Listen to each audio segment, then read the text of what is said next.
Episode 8 of Off Program. Apparently, Travis is doing something that I don't know about. Yeah, and today is day 5 of it. What is this? Yeah. Yeah, you don't keep up with social media, say? No, not. No. I'm trying to avoid it more and more. I'm wearing all my shirts to see how many days in a row I can wear a different shirt for. And I feel like I can probably get 50, but it's largely dependent on how many shirts I want to wear that I don't like. You know? So this is day 5, Evagen, blue. Going to Evagen headquarters in Texas at the end of the month. So, honey, I'm wearing it. Do you have the same problem as me where you have so many shirts, but you only have like 3 I like this shirt shirts? That's what led me to do this because like I have 2 walk-in closets that are totally full. Like like of just my shirts, and I wear like probably 4. There's probably 4 I rotate. And it's also partially because I always try and wear like Supplement World stuff, and then so that narrows it down to begin with, and then out of the Supplement World clothing, there's like 4 that I actually like that fit good. Like, see, this for me is too tight. Yeah, That's why I don't you want her a little looser. I'm big on like oversized. Yeah, I as well. And like my problem is that my size fluctuations. Well, that's another I thing. have certain shirts that I loved as a fat guy that I don't love anymore. Yeah. But I don't want to throw them out because not that I'm planning on getting fat, but it's like that used to be a good shirt. Yeah. And now like it's no longer a good shirt. And I'm stuck with like my 3 that I'm like, okay, this fits good right now. I like this look. Mm-hmm. See, right now I'm the lightest I've been in like 5-6 years. So all the shirts I have fit now. Yeah. And oversized is fine. So it's like I can wear them all. Yeah. It's not like I went the other way and got bigger and now it's like they're too tight. Now it's like shirts that used to be tight, they fit like nice. Yeah. Which is quite good. 251 today. Ooh, look at you go. I didn't even get on the scale. Last night was a high day, so. Messes with your head? No, it just. A little bit? I don't want to know. Well, so the head messing isn't just from like seeing how big the number is. It's like right now with ramping up food, it's like I'm so heavy off of the high day. And then it was like last week I was like, holy shit, I'm this heavy. And then it's like I have a medium day and then a low day and I'm like, oh, I'm 14 pounds down. Yeah. So I'd rather not pay attention to the top end. Okay, because what do you like to see? A low weight, right? Not a low weight, but I think I want to kind of like see where I am at the bottom so I can kind of judge weight class better. Right, yeah. Because so like, I can see where you fit in. The problem with last week was like after the second high day, I was like 272. Mm-hmm. And I was like, oh, you're that heavy. I was like, at the end? Yeah, at the end, like the day after the high day, the Sunday morning. Because I'm having 2 high days a week right now. You're 272 again? No. Because you were that day. On that Sunday morning, I was 272. And then it's like I run the low day on Sunday. I run the medium day for Monday's bench, run another low day on Tuesday. And I was 256 Wednesday morning. You're fluctuating that. Like that's morning, same circumstances. Yeah, same circumstances, same. Yeah, your metabolism is like it's freaking hauling right now. That's sick. It's so cool. I'm really hoping that like having that fluctuation and like ripping through food as quick as I am, Justin gives me the 3 high days. Yeah, but your high days are pretty high. Like what do you say you ate for carbs? 1,000 yesterday plus full on cheat meal. Yeah, see that's a lot. Like I calculated mine on the way here and I eat like a decent I eat more carbs than a lot of my clients. And I eat like it was like 270 or 280. So that's a lot. Yeah, and it's wild because my body's never worked anywhere close to this. Yeah, that's the perfect spot. Because best case scenario for you is strength keeps going up and weight doesn't go up. Yep. Right? Yeah, because like from the first week of the rebound, like I gained like 16 pounds on like the low day standard check-in day. Second week of the diet, I stayed pretty much the exact same and got leaner. Mm-hmm. It's like my yesterday's morning check-in like looks almost the same leanness as when we called the diet, but up 17 pounds. So it's a cool spot. So it's just on the high days you stopped weighing yourself recently. Yeah, well today was the first one where it was like I don't care. Yeah. I don't. You see some of the people I work with, like it affects them a lot. There's probably 4 or 5 people I coach that they don't send me their weights. Yeah. I just tell them not to because it messes with their head so much. I'm like, I don't care. Yeah. It's like visual, and then you're in performance-based sports. So like that, it matters, but it's one metric in like, a big equation. Yeah, and I think the biggest thing for me is I'm thinking about weight classes. Because again, I'm between the 240 and 275. So it does matter, but it's like seeing that like ultra bloated post high day number. is kind of like last week when I saw that, I'm like, okay, fuck it, we're not going to be 242. Let's start thinking 275 targets. Yeah. But like when I was ended up at the end of the week, it's like, oh, like 242 is still very possible. So Yeah. So you do, how many low days in a row do you do so currently? low days are only on off days, so I don't have any in a row. Okay. Yeah. So if you took like 2, 3 low days in a row, your weight would go down Yeah, yeah, quite a bit based off how much it's going down from high to low day. yeah. And even too, like with how I would run the weight cut, like what I do for the weight cut is I just pull all carbs out altogether that last week, make up calories with fat just so I don't feel like I'm gonna die. And that usually pulls off a good chunk. And then water manipulation pulls off a bigger chunk, add a little bit of sauna at the end. Like I'm comfy pulling off a 30-pound cut. Yeah. So like my limit for making 242 would be like 272. But like seeing the 270 whatever I saw the other day, that early in the process, I was like, oh God. Yeah. But So if you're doing like your weight cut leading up to it, one guy was just asking me this. He actually worked for me, and this is what he did. And so the week before, or like even 5 days before, he'd swap all his calories to the lowest volume food as possible. Do you do that? so yes, in a way, but more out of like convenience for calories if I'm cratering carbs and trying to get fats high. Mm-hmm. Like it's easier to do that with like almond butter than guacamole. Yeah. Well, I could eat a lot of guac. Yeah. Yeah. Burritos. So Yeah. yeah, in a way that is part of the strategy, but it's more of just like a convenience for getting the fats high enough if I am dropping carbs out the end of a meat prep. Okay. Yeah, that makes sense. But also don't want to have belly full of poop. So low fiber. Yeah. Coming down That's what you veggies. alluded to as well. Okay, so I was driving here. I was thinking this about 20 minutes of the drive here, and I had a perfect question for you. Yep. If grip strength isn't an issue, whether your grip's really good or you're wearing straps, either scenario, would someone deadlift more if they just ripped it off the ground or if they pulled tension and then lifted? You right now. Now let's talk about just someone. Okay. Well, I want to use you as an example. Okay. You right now, you've done the grip and rip with straps for your whole life. Yes. Right now, guaranteed you would pull more grip and rip with straps. Okay. But I think in the future, once we learn how to deadlift like a powerlifter, you will do more take and slack out. And the slack out of the bar is not we're taking slack out of the bar for the sake of taking slack out of the bar. We're taking slack out of the bar so we can take the slack out of you. Just so that everything's locked in, everything's ready to go, everything is tight so we can get in the best position possible to use the most of everything. And I think like the problem I'm realizing with you kind of trading with us more, kind of getting into the powerlifting mindset of exercise execution is you're so good at making a lift for a body part. Like your deadlift is all spine. Like it's all back. Yeah. Which is what you want. Which was by design.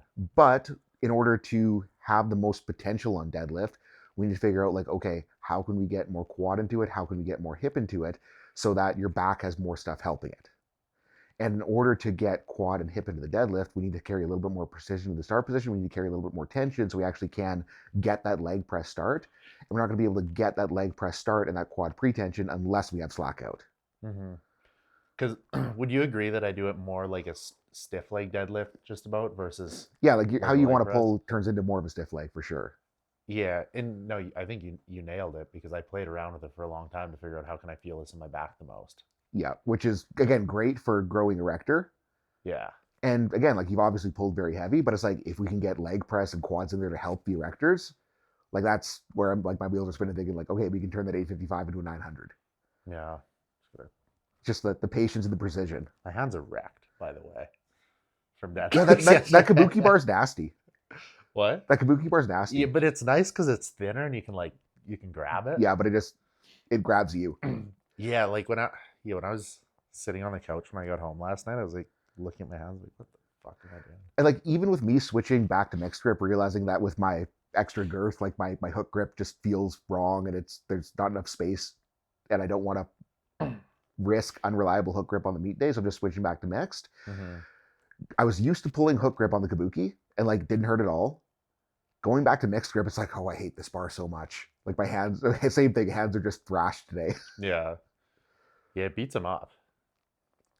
Yeah, but I think like the thing that I'm trying to do with your lifts right now, if we are going to do a meet, is again like learning to get more of all of the body parts into the picture. Mm-hmm. But I'm also trying to hold you back a little bit because you're so good at using one body part. And I think like the biggest thing that I'm trying to do right now is make sure you don't blow something off. And the reason that we are kind of having that hold back is a little bit twofold. I'm doing the same thing for myself because we're thinking about the only way to prevent injury in the gym. Everyone wants to like blame position, blame exercise selection, blame flexibility, blame this, that, or the other. But all of those can have influence on injury risk. But it's not that those are the thing that cause the injury. It's a load management issue. And what it kind of comes down to is no matter the position someone's in, no matter the flexibility, no matter like what exercise they're doing, is did they have too much weight on the bar for that rep range in that given moment? Because if they exceed their level of preparedness, then that's when shit can get funky and get blown off. And with you being so good at like making a quad entirely squats, we're trying to learn how to put hips into it. My kind of fear is like if we just load the bar with the more hippie squat, is that we're going to, suddenly revert and kind of shift back and fling into the quads. And like if we're not prepared for that fling in, shit could get weird. Mm-hmm. Yeah, because it's just habitual. Yeah, right? And that's something I dealt with when I was a multiply squatter transitioning into raw. Like a multiply squat is all like suit and posterior chain, zero quad. And when I was learning to get more quad into my raw squat, I kept tweaking my hamstrings over and over again, which didn't really make sense at the time because my hamstrings were so strong. But what I realized happening was like when I got to a certain weight threshold, it wasn't that I was lifting too much weight and like my hamstrings were getting exposed. It's just because I was suddenly reverting to my multiply technique and like going from like trying to load into quads to like my nervous system panicking, going load the hamstrings because we're strong on the hamstrings. It would just be too much of a kick for what they could handle. Mm-hmm. And I'm trying to make sure that doesn't happen with your squat right now. Yeah, the only issue I ran into so far was that issue with my sciatic, Mm-hmm. which actually feels perfect after yesterday, which I was surprised with. I thought it was going to suck after I did deadlifts, but it was quite good. And I don't know if it was like the single leg deadlifts or that. What's that super fancy name that Daryl, yep. we're screwed with Travis. We keep calling Daryl different names. Yeah, I've caught on to it now, but at the start, I was very confused. Yeah, because you kept saying different names. What's it called? Like the incline pigeon toe? Yeah, the incline pigeon. Good morning. Stupid exercise name. Neither toe guy called it that. Life. Yeah. Anyways, I think that was quite effective, and then the single leg RDLs work quite well. So I was surprised today. I feel like 0 today, which is cool. So I think if I just keep those in, I wonder what caused it though. So again, like cause is hard to say like this is the single thing because it's happened before. But usually, kind of like fundamentally, like if we're having sciatica type symptoms coming from hip, it is the hip rotator muscles are freaked out and they just kind of clamp down, and then the sciatic nerve gets more pressure than it wants on it. Then you get the down the leg sensation and things get shitty. Mm-hmm. So part of what I do to try to solve sciatica issues is number one is I want to get those hip rotators working better. Number two, I want to get the glutes stronger with hip rotation so the glutes can do more of the work so the hip rotators don't have to freak out. Yeah, so in terms of actually like strengthening your hip rotators, that, long named exercise, what else is there? So the single leg RDLs with that internal rotation intent that we got you doing is going to be similar, just the other side of rotation, because the pigeon good morning is like we're getting glutes to work in a hip externally rotated position. Single leg RDL, we're getting hips to work pulling you out of internal rotation. So both of those are going to be really good. The 90-90s with the contraction, like it's not really loadable and progressible, but again, that's a really easy, accessible thing that a guy can do at home multiple times a day to prime those rotator cuffs up to work better. Yeah, and if you get good at those and like actually can get into the stretch deep, I feel like your hips would feel incredible because it's pretty hard to do. But like what we need is things where we can start to load and progress strength with rotation. And again, the single leg RDL I like better than incline pigeon good morning because single leg RDL is like we can get really freaking strong on that. Like I want your goal to be able to load 275 with the Smith machine and bang out easy reps. How much? 275. With a single? Yeah. Like Miata can do 185. Yeah. It's certainly because my RDL was like really good. I had a great RDL. Yeah. So we just make the single, I've just never force the hip to work. And I think like the difference between bilateral and single leg RDL and the reason the single leg RDL can be more productive is due to the fact that we're unilateral. it's much harder to turn it into like a spinal extension versus hip extension. So we can actually make the hip work on a single leg RDL much easier than we can on a barbell RDL, just because we cannot cheat it since we don't have both legs to play off of. Okay. And I mean, that's kind of one of the benefits of doing unilateral things in general, is it's just easier to focus on exactly what you're hitting. Yes, yes. And the other thing too is because we're on the one leg, we can enhance the amount of hip rotation we have, because like on that single leg RDL loading unilaterally, we're trying to drop the dumbbell over the foot or drop whatever we're using to load over the foot so that we can get the pelvis to wrap around and access more IR on that than we ever could on a bilateral. Mm-hmm. And like same thing on like a Bulgarian split squat versus like a any sort of squat variation. On the Bulgarian, it's like I can drop my outside hip, the non-working hip, below the femur, and so I can get more hip IR in the bottom of the Bulgarian. Mm-hmm. Yeah, no, that makes sense. I'm gonna keep Yeah, those in and we for just a and while. again, it's like we just gotta get that stuff strong, get the hip working better, and then sciatica should be a non-issue moving forward. But in the short term, we just manage load on deadlifts just so we're not pissing it off. Yeah. Oh, I'll be 100% by next deadlift day. Because like the load management preparedness equation, like it works from both ends. It's not just like we need to go lighter on the stuff that is exposing us. It's also we need to expose the stuff on movements that we can safely expose it in order to build tolerance and build strength. Mm-hmm. Okay. And like for my little pec tweak I had on Monday, it's like, yes, I am going to go lighter on bench, but I'm going to make sure I'm doing much more base building work, much more tissue tolerance work to get the pec in better shape to handle what I'm doing on bench. Mm-hmm. So like, what exercise are you doing for that? So like I got the band rigged up on that post over there. Yeah. And I'm just doing like some high to low band flies, just banging them out every time I walk by it, just to get a little pump, get a little bit of tissue tolerance, get a little bit of stretch. Yeah. And like muscle strains are so annoying, both as an athlete and as a coach. And like the reason they're annoying as a coach is like if a guy tweaks something, it's like because it's fundamentally, again, it's because he lifted too much for what he was capable of on that day. And what I'm always trying to get lifters to do is like recognize and make the target right effort on the day so we can stay as safe as possible on our mains. So it's like annoying because like if someone tweaks something, it's just like okay, we needed to be more responsible and not overshoot. That's the fundamental problem. And like the way the programs are set up, it should be very easy to not do that. So that's again like why, like if someone gets a tweak, I'm like, gosh darn it, dude, we should have kept her in the pocket better. When I get a tweak, it's like I know it's 100% because I was too stupid and bumped my load progression up way faster than I should have. Mm-hmm. And the thing that I'm kicking myself the most for is like with how I have been programming myself through the cut is I have been running like a percentage-based 5-3-1 as my main lift progression. Yeah. And on that percentage-based 5-3-1, like Jim Wendler, the guy that wrote the 5-3-1 program, is like maximum add 10 pounds per wave so that we're not progressing too fast so you don't burn out. Mm-hmm. And me coming off of the diet and having like a really good showing on bench the other week. And again, like I shouldn't have benched the 405 for 5 because I bumped up what was supposed to be my top set by 40 pounds that day. So that was number one mistake. And I'm lucky that I didn't have anything below for that 405 by 5, but the 405 by 5 going so freaking well, I'm like, oh, my bench max is probably 455 on this day. So entering the next wave of the program, I was thinking like, oh, the 5-3-1's keeping me safe because I'm running the percentage base, blah, blah, blah, blah, blah. But I bumped my bench max projection up 70 freaking pounds from one wave to the next. Mm-hmm. Like I started my next wave like 70 pounds above of where I started the last wave. And even though it was less than the 405 by 5, it's like after that 405 by 5, I'm carrying the fatigue from the 405 by 5.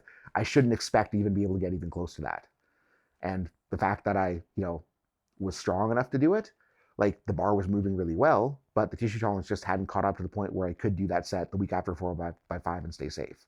Yeah. So like fundamentally, it's if we're tweaking something, it is usually an athlete decision problem. And the other side, why it's annoying as on the coaching side, is when a lifter tweaks something for the first time, rightfully so, they freak right out. Because again, like a low-grade strain hurts so freaking bad. And like if I'm thinking about like ripping something all the way off versus like a low-grade strain, the low-grade strains hurt so much more than a complete rupture. And the reason they hurt more is because there's still a large chunk of the muscle that is intact and still there. So we have the irritated fibers, and because we have the irritated broken down fibers that are gone, the brain's going to try to be really protective of what's left, and pain being a protective mechanism, you're going to be hypersensitive to any loading. So it's going to hurt so bad. It's going to feel like you can't use your arm. And where lifters get stuck post strain is they let it freak them out to the point that they don't use it. And if they don't use it and don't show themselves that the rest of the muscle is still intact, they just make it so much worse, because the longer you go without using it, the more that sensitivity gets heightened. It becomes harder and harder to come back from. But then it's kind of a double-edged sword, right? Because it's when do you start using it again, which I think a lot of people have trouble Immediately. with. Immediately. Yeah, but to what degree? To a degree that does not make it feel worse. Yeah. So what I did that bench session is I went over, and like my first pec movement was I hopped on that like super easy golden Panada press machine that like lets you get a really good quality pec contraction. It's super light. Yeah, the pin loaded one. Yeah, and I just banged out reps and just started out at a weight that did not make it freak out. And I just added weight over a couple sets and got to the point where I could actually feel like I could contract hard. Then I went on to the shoulder raise machine that's also a pec fly to kind of target the fiber angle where it did tweak. And I just progressed up to that, and I got to the point where full stack was doable. And it was so, again, like, because I was freaking out at the moment because it hurt so bad. But it's always such a cool thing, is like, if you have a low grade strain, if you can just start using it, start doing the thing, you can show yourself very quickly that it still can work. And like today, like it feels, I can still tell it's there, but I know it is going to be able to work for today's press session. And I don't want to do anything too crazy other than not being an asshole and adding 70 pounds to my 1 rep max estimation. Yeah. Well, you're good at that. You're good at not overshooting what you want to do that day. Yes and no. Yeah. And I think like the reason I went to the percentage base, because I'm primarily RPE structure. Like I think RPE is the best way to train because it helps us make good decisions on the day. The reason I went to the percentage based plan in the peak of the diet is my ability to gauge RPEs went down the freaking toilet. Just because I was like, I could bench 275 and it would feel almost normal, to the point where like going 275, like normally I'd skip 275 and go straight to 315 if I was feeling 100% normal. Yeah. Sorry, just to pause. When you say percentage base, you mean percentage of what you think your 1 rep max is? Yes. Yeah. Based off the last time you did it? Yeah, or based off an approximate estimation. Okay. And that's kind of, again, where I screwed myself coming out of the diet. But in the diet, it worked really well because I could just say, like, okay, like, I know that if I go 275 to 315, like, the 315 is hard as shit, so my max is probably right around the 315. The problem is that coming out of the diet, it's like, I suddenly felt so much stronger. And then because I was kind of like doing the 1 rep max guesstimation through the whole cut, it's like, I just thought I was still being smart, but I was not being smart because I was progressing too fast. And I think like the reason I like RPE and the reason I program primarily RPE is like the biggest mindfuck of powerlifting is that the best outcomes tend to happen when you don't care about the actual number on the bar. You just care about putting in the right effort, being in that sweet spot for main work loading so that you can build week after week after week. And I think like where that sweet spot is like I usually program for most of my lifters like top sets for a squat, deadlift, bench on a given day. If we're pushing that movement that day, I want it to be in like a 7 to 8 RPE. But what I mean by that 7 to 8 RPE is I want it to be in the spot where like lifters will always like, they'll talk about how like a lift is heavy, but like it feels easy, like it's moving well. Like I want it to be heavy, but still feel easy to do. Yeah. And if we're in that zone, it is such a cool spot to be because it's so easy to not overcook yourself so you can't have that climb week after week after week and can't have the longest sustained amount of progress possible. And a lot of times lifters will, complain that's like they come to a week where they should be a little fatigued and then they have their expectations based on the previous week and they go and like, oh, this weight felt way heavier than I wanted it to be. And they're all like, the program's not working, weak as shit. And it's like, no, you're just a little bit tired from the last week. All we should have done is just like kept it a little bit lighter today. And what I'll tell them to do in that circumstance is just keep it a little bit lighter than they want to the next week, get it back into that sweet spot. And then the week after they're able to keep on climbing. So do you do percentage base or RPE when you're coaching people? RPE. What if you find they have like poor self-awareness? Then instead of going pure percentage based, I'll just call numbers. Yeah. Okay. Yeah. And it's like, I'll say like if someone's squatting 495 1 week and I see the 495 is moving, it's like, if it's moving really well, it's like I might kind of, again, like say like, okay, we're probably going to be aiming for like 515, 535, that range next week to stay in that sweet spot. and then 495 is like moving like balls and they're complaining about it's feeling heavy, I might say like, okay, we're aiming for like 465, 475 the next week to get back into that sweet spot so they can progress. Okay. Yeah, because you do need a degree of self-awareness to do the RPE thing. Do you find many people have trouble with that? A lot of lifters do, and they want to kind of just go to the RPE sucks. RPE is a skill. Yeah. You need to learn how to have that self-awareness, and the only way you're going to learn it is by screwing up.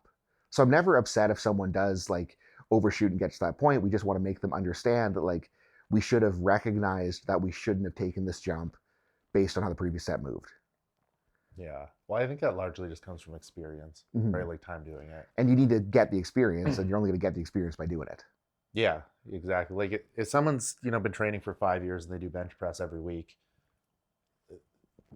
after a couple warm-up sets, they know exactly what they're going to be able to lift within a couple reps. Right. But yeah, someone who hasn't been doing that long just wouldn't. Yeah, and if I'm having a lifter that's struggling with it, in an off season, I will let them struggle with it as long as it is not a problematic, they're hurting themselves by overshooting every week. If someone's in a meet prep and they're struggling with it, that's when I go to the calling numbers, because in the meet prep, I want a little bit more precision to make sure they're on the right track. But off season, it's like I'm okay with them screwing up, because again, the screw ups are going to let them learn as long as they're learning from it. Yeah. And if they're not learning from it, I just need to do a better job of communicating what they need to be feeling, what they need to be paying attention to.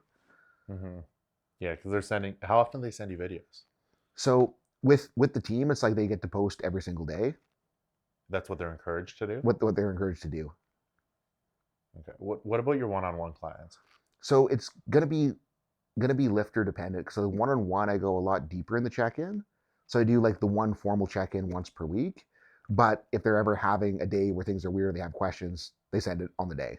So on their once a week check-in, are they sending you like all their lifts? Yeah, everything. I want everything. Like how many videos roughly is that? Like depending on the guy, like and what they're needing help with, it's like usually like 10 plus videos per day. Yeah. Okay. So it becomes a very in-depth process. You spend a lot of time watching lifts. Yeah, literally. But what's cool though is like the amount of time I've spent watching lifts. Yeah. It becomes so easy to know what's going on and know what to look for and know what to pay attention to. So it becomes a fast process. And it's like the more lifts I watch, the more lifts I coach, the better I get at doing it. But again, it's just experience. Yeah. You see, I'm the opposite. I spend a massive amount of time looking at people in their underwear. Yep. Yeah.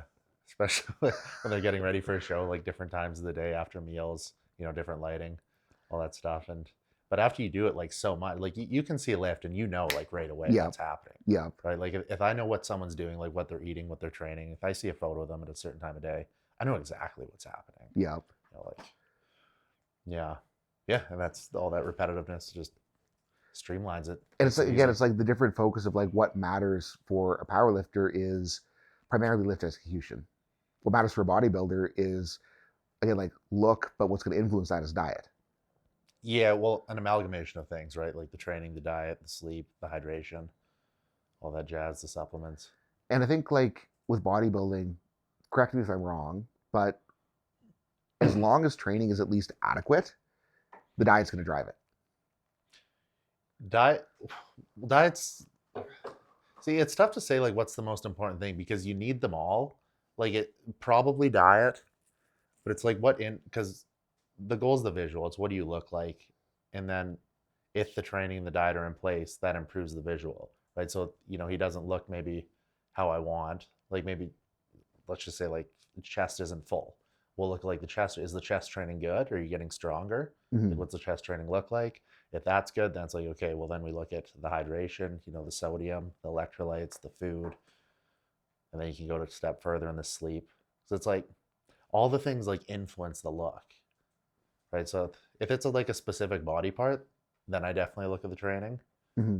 But I mean, we kind of get that streamlined off the start, and then I have them send me logbooks often just to make sure things are progressing, or they just tell me, I'm like it is at least one lift going up every workout. As long as one thing's going up, then over the course of a year, the whole tide rises. But I guess what I mean by that is if I have a power lifter and if their training looks like shit, if their execution looks like shit, if their technique, if what they're doing position wise of accessories looks like shit, there's no chance of it working. Mm-hmm. Take that same guy, make their training perfect. As long as they're getting enough calories in to support recovery, as long as they're getting enough protein in, the diet doesn't have to be perfect to get them to progress as a powerlifter. Okay. So you're saying, can someone progress as a bodybuilder if the training isn't good? Like, not if the training isn't good, but like, I think that the difference in powerlifting is we want as close to perfect training as possible Mm-hmm. to drive the performance progress. Like, as a bodybuilder, you see a lot of really jacked guys that do not train anywhere near perfectly. They just Yeah. get the adequate, Yeah. But the that's good probably because enough. they've been able to get away with that. Yeah. Like in a perfect world, to drive a physique as far as you want the training as close to perfect as possible. I think the separation here is what we define as perfect training. Yeah. Yep. Right? Perfect training for me is just progressive overload in some way, and that doesn't have to be in weight at all. Yep. It can just be you're getting better pumps. Yep. You know, like, is your training improving in some way? Yep. Yeah. So I think it's just different definitions of what perfect training is. Yeah. And yeah, so that, Perfect training for me is just hard as fuck, and whenever you're leaving the gym, you're like, I couldn't have gave it anymore. yep. You do that, you eat the food. Yeah, it's gonna Then it's things gonna should work. work. And if it's not working, then you go, down the rabbit hole. You look at the hydration, Yeah. the sleep, the stress, meal timing. There's a lot of that. Like, what determines how far you have to go down the rabbit hole is if things aren't working. Yeah. You keep like going a step further and further and further until things start working. Things aren't working. Like, something's wrong. Something's wrong here, and we're gonna find it. Yep. And yeah. But I mean, I guess what I'm saying is like powerlifter has more wiggle room on the diet. Oh, for sure. I was talking to Bodybuilder has more wiggle room on how they train. Oh yeah, 100%, for sure, without a doubt. Yeah. Yeah, you see some guy like look at Paul Dillette. He was like what 5th place at the Olympia in the late '90s. Bro, have you seen videos of him training? He was massive, like 300 pounds on stage. He did like 25-pound dumbbell curls. Yeah, like I've heard stories about him where like everyone was like dumbfounded by how lazy slack he was with training. Yeah, but I'm not saying that as a knock to him because it obviously worked for him. I mean, it's another argument if he would have been better if he trained harder, but he did very well doing what he was doing. So no, that's 100% right. I was talking about Darrell/Darnell/Daryl last night or 2 nights about this. Why don't more powerlifters follow a diet? Because again, I think it's like the good enough to progress. But that doesn't make sense. It kind of comes back to the whole, could it be better? Yeah, and it does. But that seems like the lowest hanging fruit. In a way, but it's like, what percentage improvement would Darrell see if he ate better? I think a noticeable percentage, and I will die on this hill. Yeah. The lowest hanging fruit in any sports is training and food. Those 2 things. Yeah. And maybe sleep. Yep. But that's another thing. But going back to the Paul Dillette thing, it's like so many lifters are insanely good that have a gas station diet. I know. I know. And again, it's like, even like from my experience when I was like full on like fat Seth, where my diet was like pizza pops and protein powder and that was it. Yeah. Like, I did really freaking well. I am doing better when my diet is dialed, but it's not like it is like a 10-fold increase. It's like it's giving me like maybe like 1% of total progression. You think it's 1%? Like, it's wild. 1%? Yeah, it's not that big. How long did you run this study for on yourself? I mean, I have 15 years in it. Are you stronger now than you were before? No. Well, at this weight? I think, again, like even on a low day? Yeah. Well, I think that it is going to work better, but it's not like it's making the magical everything changes difference. Yeah, I mean, you've done it, right? So you know. I find it tough to believe that nutrition can play a role in performance. But again, it's like the fat guy powerlifter diet, where it's just like calories. Yeah, it's like, get enough calories, get enough protein. Yeah. It's going to do most of what we needed to do. Mm-hmm. Now, better calories, better calorie timing, better micronutrients. Again, I think it will make a difference, but I don't think the difference is giant enough that it needs to be number one focus. But what if you look at just like general health overall? Because like if someone, like if you look at like a bodybuilder's blood work, if his blood work's perfect versus if it's like very bad, the dude with good blood, you just look better. Things are just better. I've seen some scary blood work out of good powerlifters. And there's And always, again, it's there's always exceptions. I'm just saying, as a rule of And, like, thumb, I think a healthier body yes, I will. performs better than an unhealthy body. I will 100% agree. 100% agree. But I don't think it's like the limiting factor on Darrell's training isn't his food right now. It's making sure that he is doing the right amount of work to let him recover and let him progress. Well, I think you drew a pretty good comparison with the nutrition to powerlifting being like training to bodybuilders. Yeah, because it's, again, I'm not saying it doesn't matter, but I don't think that once we get the good enough level to perform, going from good enough to perfect, I don't think makes that big of a difference. Whereas, like, if we get training execution absolutely dialed in, like, that can make a huge difference. It would certainly make a bigger difference. Yeah. Yeah. I think we're mostly saying the same thing here. Because again, it's like we could make the arguments that, like, okay, if we are maybe going to optimize our nerd, because again, like, the optimizer nerds, they're trying to make their training perfect through bodybuilding, whereas you know that if you just go hard enough, progress, the exact fiber angle and the exact leverage curve doesn't matter that much. Well, yeah, but like the fundamental issue with the science nerds is that they go too far in that direction and they replace intensity with, perfection in terms of like form or setup or splits.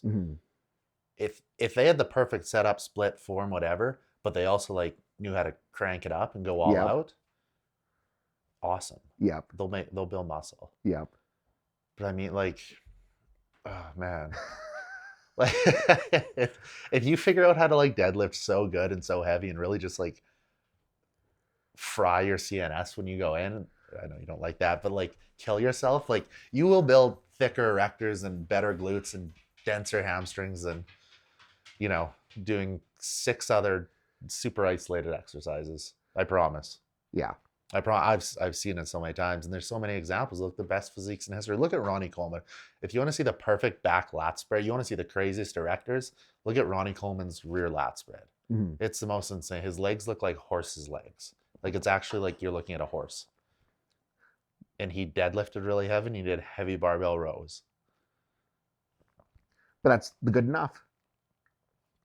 Yeah, but he did it really hard. That's the key. He did it. He repped 800 pounds. Yeah, and that's, again, like, where I'd say good enough, and like the powerlifting equivalent is just enough calories. No, I understand what you're saying. And I mostly agree with it. I think it probably affects it a bit more than you do, but that's fine. And again, like, I am going around into the rabbit hole of like trying to make diet as good as I can, just to squeak out those extra couple percentages. So what about protein? Like, when you coach someone, do you even ask their diet or no? I do. But again, it's just to make sure the box is checked for, are they tracking protein? Are they tracking calories? So those are the boxes. Where's body weight going? So it's calories and protein is what you check. Yeah, and I mean, fair. Those would be the most important 2 numbers. If you were to pick 2 numbers you want to know from someone's diet, those would be the numbers you want to know. And like, I am, again, like, watching all their lifts, I am getting an idea of body composition, look as well. And it's like, if I tell a guy's getting fluffy, it's like, okay, we probably need to tone the calories down. So what happens if they come to you and they say, or no, he sends check-in number 3 and he goes, Seth, I just feel terrible all the time. I'm bloated. I'm tired. I just feel like shit. What do you say? So then, again, it's like, we'll look at how training is looking. And if they're the guy that, like, we're programming that 7 to 8 RP sweet spot in their mains, they're going RP 11. No, but what's okay? You get the training feedback. The training's right where you want it. Then we look at diet. And you say, we refine it. Did you have a Big Mac for breakfast? Okay. So it'd be the second thing you look at. But again, it's like, I also want to know, like, if someone has a really bad session where they feel like shit, it's like, the things I'll ask is like, okay, what was sleep like the night before? How stressful was work today? Did you get enough food in? Did you get enough water in? And it's again, it more becomes a question of enough versus source first, because the enough is going to be the bigger determining factor versus source. And sleep is a big one. That's a very big one. If someone doesn't sleep, you're gonna feel quite poor. They're gonna have a hard time. The issue is that one's one of the toughest to fix for a percentage of people. Mm-hmm. Like some people it's easy, you know, Yeah. they're just doing dumb things at night, Yeah. right? Yeah. But then for the percentage of people where it's not an easy fix, that's a really tough thing to fix. Yeah. And what I'll tell a guy that is like that knows that he has inconsistent sleep is I want him to be not to mind fuck himself into saying I slept like shit, I'm gonna have a bad day, but just be aware on his warm-ups that it's like if it doesn't feel right after a poor night of sleep, we take that into account in our jumps and our attempt selection so we can refine our RPE and get the right work for the day. Because if a guy goes into the gym and he's like, he gets 2 hours of sleep and he feels like he's going to die, but he expects to be able to beat last week, that's just an unrealistic expectation. He's going to shoot himself in the foot. Yeah. But if we get that same guy to be like, hey, I feel tired. My goal today is just to do the best that I can with what I've got. Sometimes it works out and he surprises himself and he does really well. Other times it's like he might be 100 pounds down from last week to this week because he slept like shit the night before, but he's not going to dig himself into a hole by trying to force something and pop a hammy because he tried to load up what he wanted to on squats versus what he should have. Yeah, I agree completely. The satisfaction or dissatisfaction comes from like your expectation management. Yeah, and again, like the whole not caring what's on the bar for a powerlifter, I think why that's so powerful is like it lets you have a day where you don't feel good, and then you can underperform because you don't feel good without feeling like you're screwing yourself by not pushing. If like the goal is the perfect output for the conditions, we can feel good about our training because we made good choices versus if the goal is a number, like sometimes you're going to hit the number and feel and be happy with it. Other times you're going to be pissed because you didn't hit the number, you took the number and it felt like shit. But if we just make the goal best effort for the day, it becomes a much more fun process. Yeah. And that's what I got to remind myself of right now. Because like I was getting to that number fixation because it's been so freaking long since I've been strong. And like it's exciting to feel strong again. Yeah. It's exciting to put up those numbers. And I want to put up those numbers. But if I force the numbers where they don't go, I'm going to keep catching dings. And if I keep catching dings, it's going to be like this easy to manage, not a problem. But like if I have this pec tweak this week and then I have like a rotator cuff get pissed off next week and I have a whatever continue happening because I'm still chasing those numbers, it's going to turn into not a very fun meet prep very quickly. Yeah. And you're also just not going to enjoy any of it. I think that's something that is worth taking into consideration. Yeah. If you don't like what you're doing, you're not having any fun. And like at this point, like I'm pretty good at like having the tweak. I'm like immediately like I'm mad that the tweak happened. I'm pretty good at flipping the switch and like not being positive about it, being yay, I tweaked my pec, but like making the best out of the session. I'm pretty good at like doing that now. But I'd still way rather have a session where I don't have to deal with that. Yeah, but then you're gonna take the appropriate set. You have a plan, right? And like satisfaction comes from like accomplishing the plan. So you're like, hey, I have this rehab plan now. Yeah. You know, and then it's like, okay, I can live with this. I'm accomplishing my rehab plan. It's not like you just keep going in trying to do the same exercise and it hurts more and more every time. Then you're like, fuck. Yeah. What's so funny is like, I don't even know if I want to say this out loud. Right. Knock on wood. I love when you preface things with this. Preface things. Just don't want karma to bite me in the dick. But in a way, like looking back at like the training that I love the most and that I'm like, I wish I could go, like, not like I wish I could go through that again, but like I look back on it so fondly is like coming back from my knee blowout once I started building momentum, coming back from the pack, coming back from my attitude tears. Like that was some of the most enjoyable training of my life because it was such a head shift process to go from like the number pressure to the goal is just do better with the pack and get the pack feeling better. Like it was such an enjoyable process to go through. But I think what I need to do a better job of is again, like remembering that mindset that I had and applying that to my current training. Because the meet preps that have gone the absolute best for me are the ones where the only goal is best effort for the day, nothing more. If the numbers are great, sick. If the numbers aren't great, well, if I put the right effort in, the numbers will be great in a few weeks. Yeah, which is like that saying, all you can do is all you can do. Yeah. And what's funny too is like last night I deadlifted 535 for 2 easy 4s, and that was all I pulled. Last week, I deadlifted 675 for, 1 3/4 reps hook grip and then a triple mixed grip. I had more fun doing the 535 last night that I did on the 675. Because the 675, I was thinking about numbers. I was thinking about how the numbers were moving. I was thinking like, oh, this moved like shit. It wasn't a good rep. But like last night, the goal was just like, okay, put the weight on the bar that lets me get to that sweet spot, do it as well as I freaking can. And I got the sweet spot. I did it as well as I could, and I was stoked with it. Mm-hmm. Whereas the 675, I was like, I put too much weight on the bar for the day. I was unhappy with my execution because I had too much weight on the bar for the day, and it wasn't as fun of a session. Yeah, because then you're not progressing how you want the lift to look. Yeah. Right? And in a way, like today's 535, or yesterday's 535, I talked about in the vlog, like I was in a way unhappy that's all I was lifting, but I knew that like the 535 was a sweet spot this week because I way overshot last week. Mm-hmm. And I know that if I do the 535, do it well, I will be able to build up, and like the 675 will move better the next time I get there if I keep this mindset. Yeah. What do you mention today?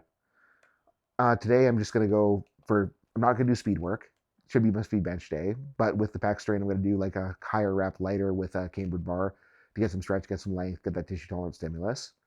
And like I'll probably like 135, 185, make it feel good. Don't need a lot of weight. Mm-hmm. Deep stretch. Yep. Okay, we should check these questions before. Yeah, Travis put up a question box. I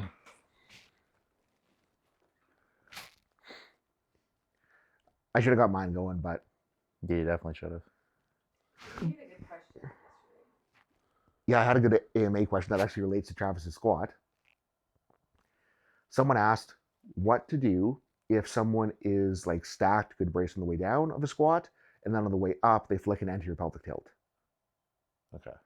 So what's happening if you are getting more anterior tilted on the way up, you're extending lumbar spine instead of extending hips to drive you to the bottom. So that could be kind of twofold of like, is it a skill issue of we just don't know how to use glutes well in a squat problem, or it could be a glutes are not strong enough to extend hips out of that bottom. And I think with you looking at your ass, the answer is going to be a little bit more specific glute work specific to squats. That's because I stopped deadlifting heavy. Yeah, we gotta grow those cheeks back. I don't like sitting in the chair. You can't see it, but he's pretty Hank Hilled. Yo, no, that's not accurate. It could be bigger. That is, I'm gonna lose 1,000 followers after Need to this. be built like Darrell. Get them birthing hips. But Darrell? yeah. Alright. But what I would be thinking like for Travis again, like going back to that single leg RDL, that Bulgarian split squat is like, if we can make it so we're abs locked down, we have zero lumbar extension, it's just pure hip extension on both of those, like that should make it so we can manage his reversal and squat a little bit better. How clear is this camera? You see that? Sick glutes. Let's see. I mean, like they're lean. You should show yours. Oh, dude, I look like a fucking wellness girl right now. It's wild. Good. But for someone that where it is like more of like a skill issue and coordination and like actually being able to use glutes, what I like to do for that is I'll get them to run a warm up where they set up a box that's just below depth, like similar to how we ran the box once last night. But the goal for them is to get down to the box, and then when they're on the box, just try to flex their butt and pop them up 1 to 2 inches. And sit back down, flex butt, sit back down, flex butt, and that's going to get them to learn how to contract glutes out of the hole, and that should help them manage better pelvic position. The other side is that maybe they're just lazy with their brace, and they just need to be more mindful of like pulling themselves into the bottom with low abs, and then keeping that tension on the reversal so they're not flicking out. But Okay. that answers that question. All right. There's probably one here that's worth answering. TBH, the first one. Any tips for curbing your appetite for someone who's trying to get leaner? What'd you say? You had a good comment. So why are people so scared of being hungry? Why are they scared of being hungry, Seth? Because they don't trust themselves. Yeah. Yeah. It's because in their mind, every time they got hungry, they ate something off plan. That's why they try and avoid the hunger because they know what happens.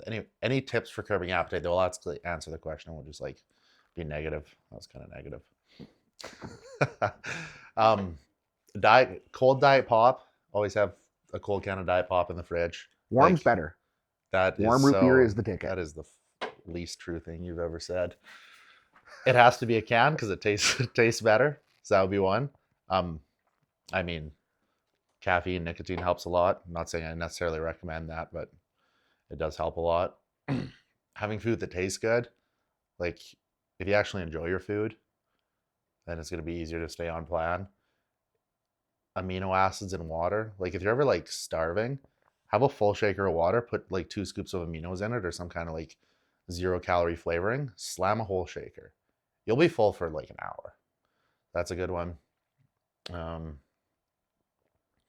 Do something. If you're sitting at home watching the clock, oh, I want to touch on this. If you're in a contest prep, I used to make this mistake too. Lots of people take like 2 to 3 weeks off right before the show to focus on the show.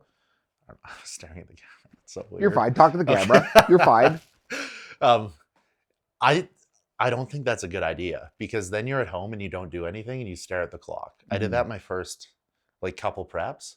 Took like 2 weeks off before the show. You get way hungrier because you're just sitting at home.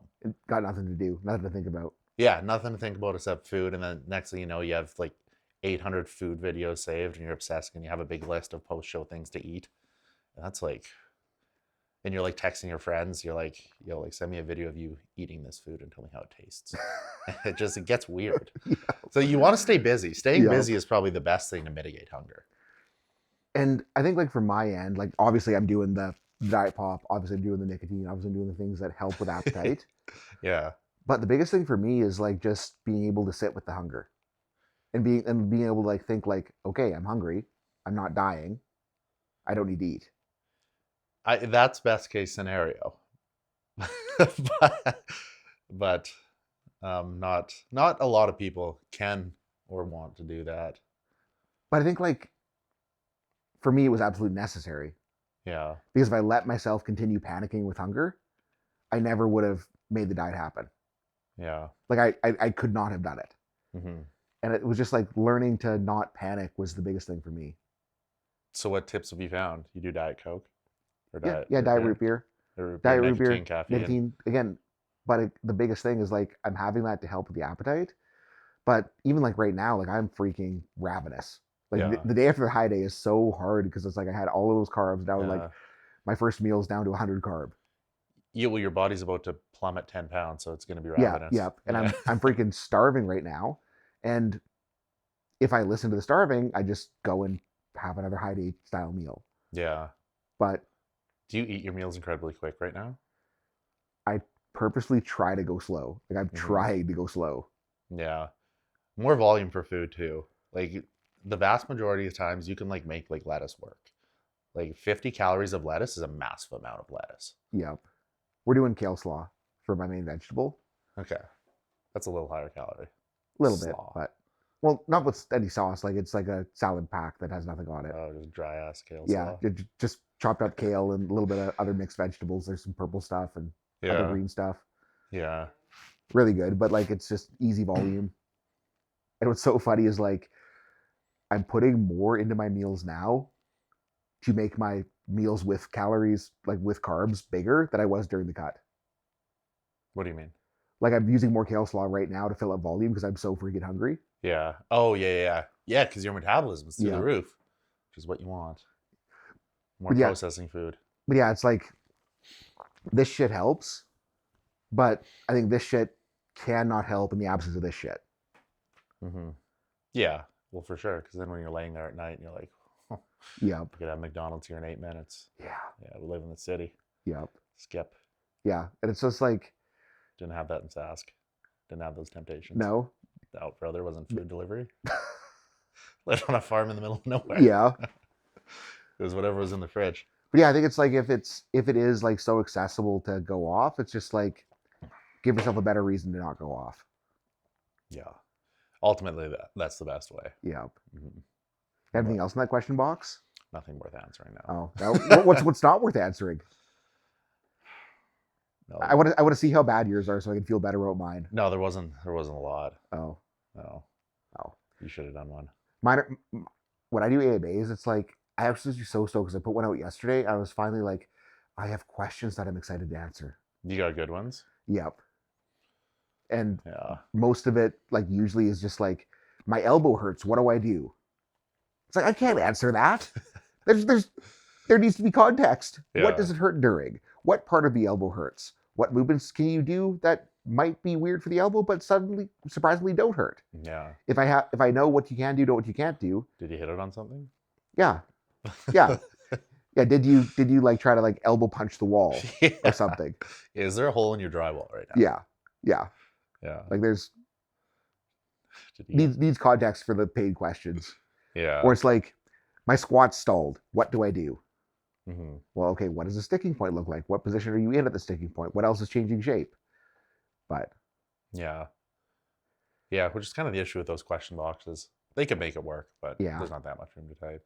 yeah, and what I'll usually do is like if I get a question that is like that, when I'm not lazy, is I'll kind of like share the thought process around figuring it out. Like I'll like if it's the my squat is stuck, what do I do? It's like, okay, where's the sticking point? What is happening at the sticking point? What is changing shape? Are we changing shape because are we crumpling upper back because the upper back is letting go? Or are we crumpling upper back because our legs are too weak and we have to crumple upper back to change the leverages and make the back do more work so the legs can do less? Mm-hmm. Yeah. Yeah. Okay. Yeah. Yeah. It's like learning to think. I think the biggest thing like from like being a good coach versus just a coach is like learning how to think about the list and learning what questions to ask. But figure. No, that's all for me. Yeah, that's all you got today. That's all I got today. Well, Time to eat. yeah, meal 2 is going to go down quick. What's meal 2? Specific. So Oh God. with how Why with how I'm feeling, did that take? I Why did want that take so much thought? like what well, I don't know. It's like the answer what should be meal 2 versus what is going to be meal 2. It's like Your coach watch these? Is he gonna see? I don't know if he probably doesn't. He's got too much shit going on. But what should be meal 2 should be chicken rice. How much? 270 grams of rice and then 180 chicken, or 360 rice for this meal if it's 100. That's a lot of rice. Yeah, It's a big meal.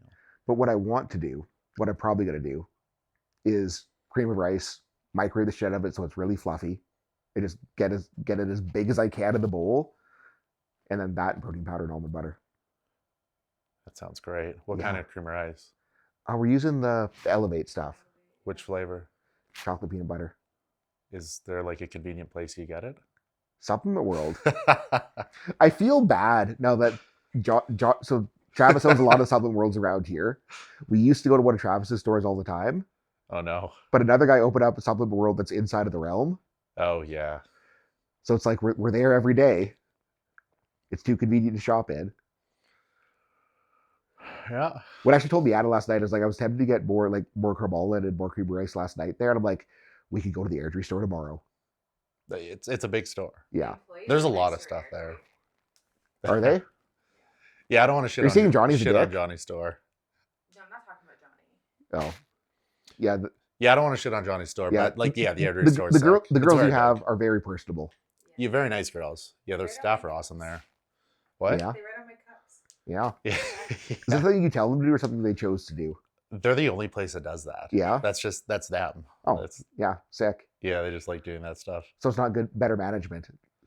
The manager there is Oh. very good. Are you referring to me? Yeah. Oh, no, it's kind of like if the staff have issues, they go to the manager, and then if the manager has issues, he comes to me. If something comes to me, it's usually like a pretty big thing. Yeah. Yeah. So no, I wasn't involved in the cup writing though. Oh, wow. So I do quite enjoy it, except I think some people think they're hitting on them, but that's another discussion. Yeah. I think that's more of like a interpretation of signals. Yeah, for sure it is. Yeah, like do you think the Starbucks girl's hitting on you? When she gets my name wrong 17 times, of course not.